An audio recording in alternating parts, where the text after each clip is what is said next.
तो आज हमारे साथ बरहैया मठ के मठाधीश्वर पंडित दीपक शास्त्री जी महाराज हैं। दीपक जी, क्या बिना पूजा पाठ किए कोई इंसान अच्छा सन्यासी बन सकता है?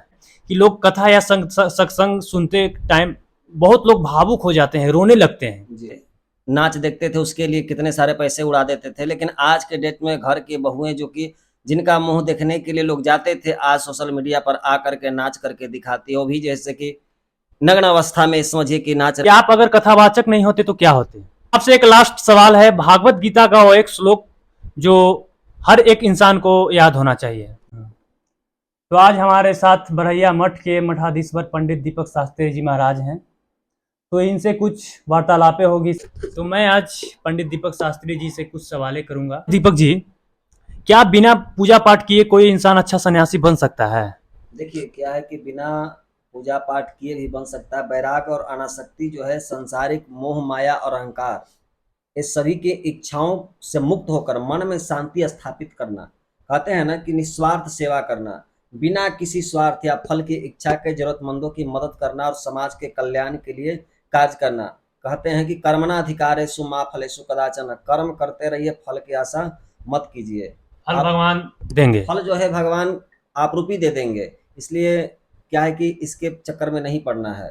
आप कर्म कीजिए, फल की चिंता मत कीजिए। कहते हैं आत्मज्ञान और ध्यान, अपने वास्तविक स्वरूप को समझने के लिए ध्यान और आत्मचिंतन जरूरी है।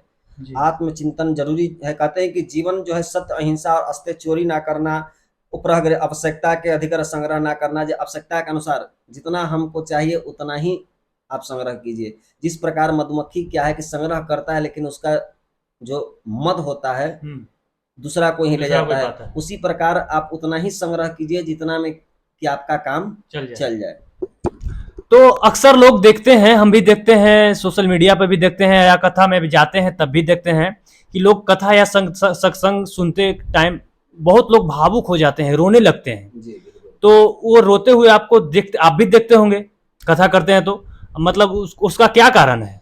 देखिए इसका क्या है कि भावनात्मक जुड़ाव है, ईश्वर के प्रति प्रेम या आत्म संतुष्टि होता है। कथा के मार्मिक प्रसंग जैसे ही विरह या करुणा मन को गहराई से छू लेता है, और इसी कारण इसी के वजह से लोग क्या है कि रोने लगते हैं। कहते हैं कि आनंद और भावुकता, कथा के आध्यात्मिक संदेश या भजन से जब मन जुड़ जाता है तो खुशी और शांति की अनुभूति होती है, जिससे आनंद के आंसू निकलते हैं।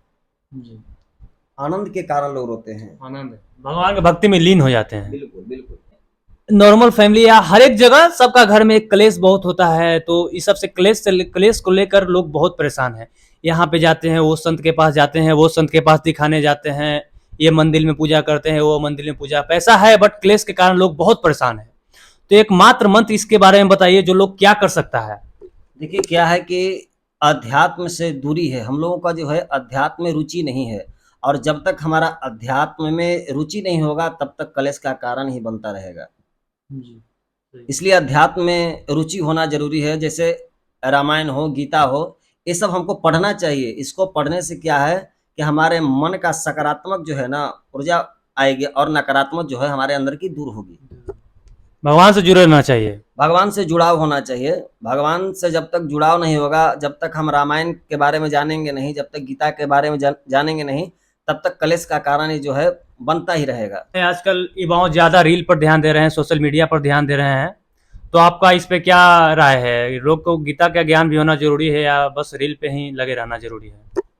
देखिए आजकल तो हमें जब मोबाइल उठा करके देखते हैं तब बहुत हंसी आती है इस बात पे कि जो कल के डेट में राजा महाराजा लोग नाच देखते थे उसके लिए कितने सारे पैसे उड़ा देते थे, लेकिन आज के डेट में घर की बहुएं जो कि जिनका मुंह देखने के लिए लोग जाते थे, आज सोशल मीडिया पर आकर के नाच करके दिखाती है, वो भी जैसे कि नग्न अवस्था में समझिए कि नाच रहे हैं लोग। इसलिए ये सब तो सही नहीं है, हमें गीता की ओर जाना चाहिए, गीता को पढ़ना चाहिए। गीता का ज्ञान होना भी जरूरी है, से ज्ञान प्राप्त होगा, लेकिन ये सब जो है हमारा कल्चर नहीं है। कि आप ये सब से सहमत नहीं है, नाच गान से, रील्स से, बट मैं ये बोलना चाह रहा हूँ कि आजकल के युवाओं को इसी में भविष्य दिख रहा है, और पैसा भी कमा रहा है लोग बहुत सारा सोशल मीडिया से। आपको क्या लगता है इस पे?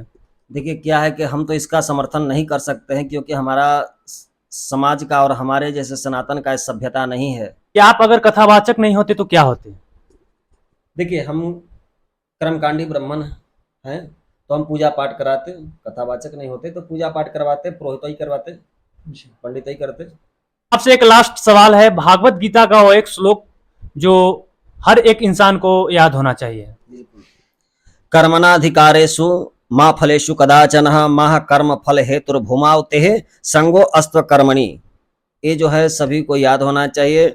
और धर्म क्षेत्रे कुरुक्षेत्र समवेतायुत्सवः मामकः पांडवेश्चैव किर्म कुर्वते संजय, ये सभी श्लोक जो है जरूर याद होना चाहिए। तो दीपक जी, आज आपसे बात करके ये पता चला कि धर्म सिर्फ मंदिर में बैठने का नाम नहीं है, बल्कि जिंदगी को सही ढंग से जीने का तरीका है। उम्मीद है कि आपको मेरा ये और मेरे दीपक शास्त्री जी महाराज का बातचीत पसंद आया होगा। आप लोग कमेंट में बताइएगा कि दीपक जी का कौन सा बात आपको बहुत अच्छा लगा। धन्यवाद।